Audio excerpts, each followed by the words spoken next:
their shoulders, you know. So is 4% inflation radical and to who? I don't think it's a practical alternative, and I'll tell you why. I think you see disinflationary pressures around the world. You see central banks having a hard time getting inflation up to close to their objective. We've done better than other large central banks that are not, open economies like the UK, where you have big currency moves that move inflation around. So, but it's quite challenging to get inflation. It's been, even with very high levels of resource utilization, inflation has been lingering and not getting back up to target in a sustained, symmetric kind of a way. So saying that you're going to go for 4%, I wonder how credible that would be. John and then Brian. John Heltman with American Banker. I have a question about the Fed's, or I guess the bank regulators' leveraged lending guidance from 2013. As you know, the GAO had a letter saying that they thought it was a rule, and it sort of went away.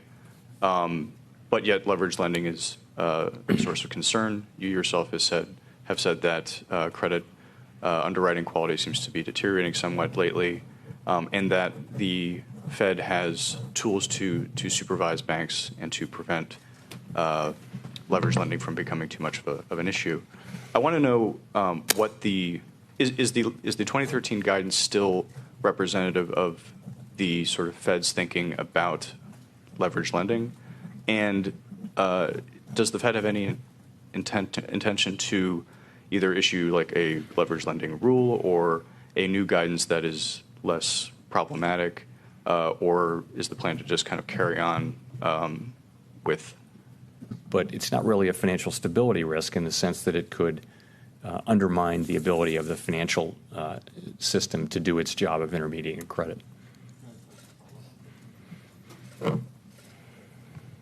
But is there any intention, is there any plan on the part of the Fed or other regulators to sort of create any additional clarity and consistency, really? I mean, that's the other point of guidance, right, is to make sure everyone knows kind of what the supervisory expectations are for leveraged lending, and for anything for that matter. Is anything else coming, or is it just going to remain kind of like bilateral kind of conversations with banks?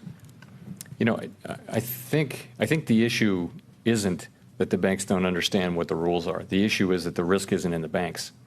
It's out in those market-based vehicles. So I no longer am day-to-day involved in this as I was before I took this job. But my sense is, though, that that's really not the problem. I'm not saying it's perfect, but I think we do understand what risks the banks are running. And really the question is, how concerned should we be about large holdings by market-based vehicles that I mentioned, and what risks do they present? And we're very carefully assessing that. And we continue to take all of these risks seriously. I gave a whole speech about this a few weeks ago. So.